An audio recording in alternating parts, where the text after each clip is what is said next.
Hello बच्चों, आज हम क्लास 9 के चैप्टर 2 क्या हमारे आसपास के पदार्थ शुद्ध हैं के अंतर्गत हम जानेंगे कि शुद्ध पदार्थ कितने प्रकार का होता है। हमने ये देखा था कि हम कहते हैं कि घी शुद्ध है, परंतु घी शुद्ध नहीं है, उसमें बहुत चीज मिले हुए हैं। उसी प्रकार हम शुद्ध पदार्थ वैज्ञानिक दृष्टिकोण से किसे कहते हैं, तो शुद्ध पदार्थ को उसके रासायनिक संगठन के आधार पर दो प्रकार में बांटा, तत्व और यौगिक, कि ये दोनों शुद्ध है। अब तत्व क्या है?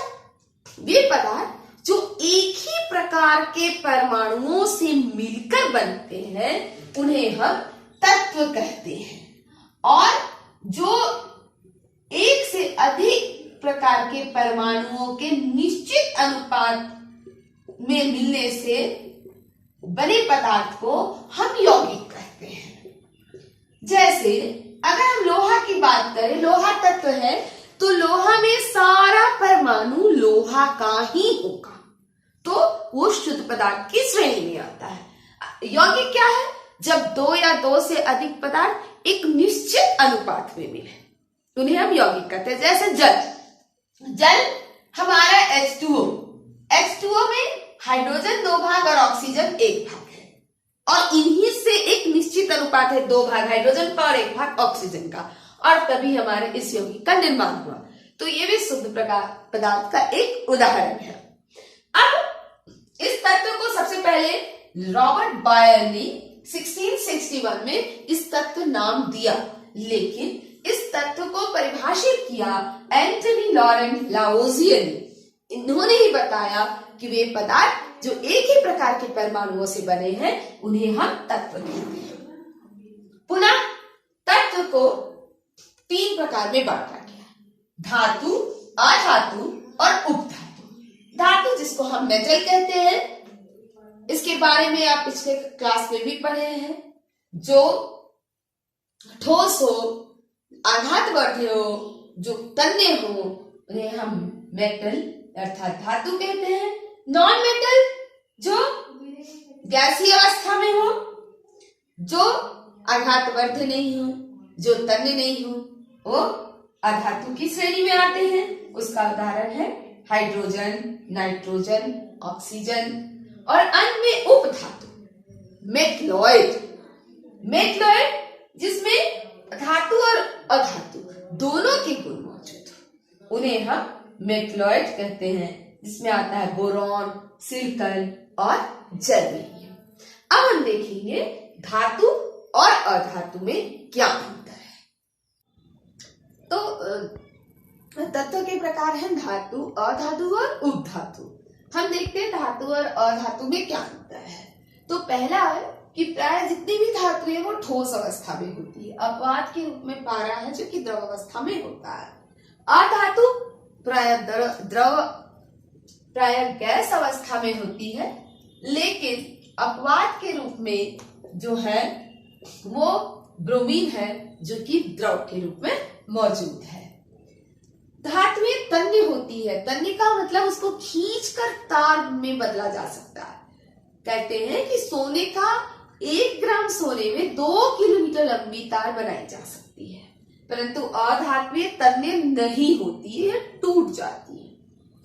उसी तरह से धातुएं आघातवर्धी होती है। आघातवर्धी का अर्थ है कि हम उसको पीटकर पतले चादर में बदल सकते हैं। इसीलिए आप देखते हैं चांदी की पतली पन्नी रहती है, जिसे कि मिठाई वगैरह के ऊपर वर्क के रूप में लगाया जाता है।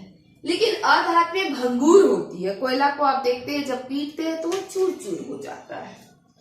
धातुएं उष्मा और विद्युत दोनों के सुचालक होते हैं, अर्थात उसमें से उष्मा और विद्युत दोनों एक जगह से दूसरी जगह चल सकते हैं, लेकिन अधातुएं उष्मा और विद्युत की कुचालक होती है। धातुएं ध्वनिक होती है, सोनोरस। अगर धातु को पीटा जाए तो उससे आवाज आती है, टन टन की आवाज, लेकिन अधातुएं ध्वनिक नहीं होती है।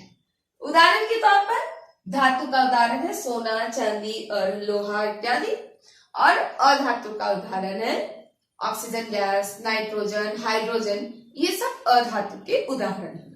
और उपधातु जो इन दोनों के बीच की श्रेणी में आते हैं। पे हम देखें कि एक तत्व होते हैं और दूसरा यौगिक। यौगिक क्या होते हैं? जब दो या दो से अधिक पदार्थ निश्चित अनुपात में मिलते हैं तो यौगिक का निर्माण होता है।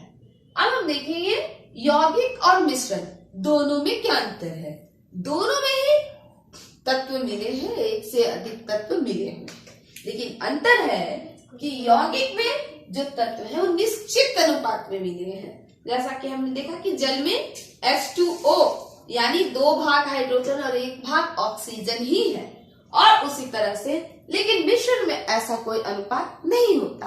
आप अगर पानी में नमक मिलाएं या पानी में चीनी मिलाएं तो कोई निश्चित नहीं है कि 100 ग्राम में हम 10 ग्राम ही मिलाएं। आप 10, 20, 30 कुछ भी मिला सकते हैं। तो मिश्रण का अनुपात निश्चित नहीं होता, बल्कि यौगिक का अनुपात निश्चित होता है।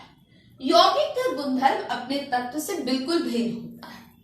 जैसे अगर हम जल कहें तो जल एक द्रव अवस्था में है, और जबकि वो ऑक्सीजन और हाइड्रोजन से मिला है कर बना है, तो हाइड्रोजन और ऑक्सीजन के गुण से बिल्कुल जल का गुण भिन्न होता है। लेकिन मिश्रण के अवयव का गुण उसके घटक पर के अनुसार होता है। जैसे अगर चीनी पानी का अगर मिश्रण है तो आप उसको पीकर पता लगा सकते हैं कि हाँ भाई इसमें पानी है और इसमें चीनी है, लेकिन जल को देखकर कोई नहीं पता लगा सकता कि इसमें 2 गैस मिलकर ये जल का निर्माण हुआ है। तीसरा अंतर, यौगिक में नए पदार्थ बनते हैं। बिल्कुल एक नया पदार्थ बना, अगर जल है तो एक नया पदार्थ बना, लेकिन मिश्रण में कोई नए पदार्थ का निर्माण नहीं होता, वो मिलकर ही एक पदार्थ बनाते हैं। अगर हम यौगिक से उसके अवयव को हटाना चाहें तो हमें किसी रासायनिक विधि या वैद्युत रासायनिक विधि का प्रयोग करना होगा, तभी उनके घटकों को अलग किया जा सकता है। लेकिन मिश्रण के अवयव को भौतिक विधि द्वारा अलग कर सकते हैं। जैसे अगर नमक पानी का घोल है तो हम आसवन ले लें, पानी को वाष्पीकृत कर दें और नीचे हमारा नमक अलग हो सकता है। तो मिश्रण के अवयव को हम भौतिक विधि द्वारा अलग कर सकते हैं, लेकिन यौगिक के अवयव को अलग करने के लिए हमें रासायनिक या वैद्युत रासायनिक विधि का प्रयोग करना पड़ेगा। तो अब इस तरह से हम देखते हैं पूरे चैप्टर का एक सारांश एक आरेख के रूप। हम एक पूरे समरी के तौर पे क्या देखते हैं कि हमारे आसपास जो भी पदार्थ है वो 3 अवस्था ठोस, द्रव और गैस में पाए जाते हैं। अगर हम पदार्थ की बात करें तो पदार्थ 2 प्रकार के हैं, पहला शुद्ध पदार्थ और दूसरा मिश्रण। शुद्ध पदार्थ को पुनः 2 प्रकार में बांटा जा सकता है, तत्व या यौगिक। तत्व जो एक ही प्रकार के परमाणु से बने हैं उन्हें तत्व कहते हैं, और यौगिक जो एक से अधिक प्रकार के परमाणुओं के निश्चित अनुपात से बने हैं। अगर हम मिश्रण की बात करें तो मिश्रण हमारे आसपास 2 प्रकार के होते हैं, समांगी और विसमांगी। समांगी जिनका संघटन हर स्थान पे समान होता है। जैसे अगर हम कहें चीनी पानी का मिश्रण अगर अच्छी तरह से मिलाया हुआ है तो ऊपर के चम्मच की मिठास और नीचे के शरबत की मिठास एक जैसी है, तो वो समांगी मिश्रण हुआ। और अगर ये संघटन अलग अलग हुआ तो वो हमारा कहलाएगा विसमांगी मिश्रण। तो बच्चों, इस तरह से इस वीडियो में हमने क्या देखा कि हम पदार्थ को किन किन प्रकार में बांट सकते हैं, और वास्तव में हम शुद्ध पदार्थ, वैज्ञानिक रूप में शुद्ध पदार्थ हम किसे कहते हैं। हमारे तत्व क्या है, यौगिक क्या है, तत्व के जो प्रकार है वो क्या क्या है।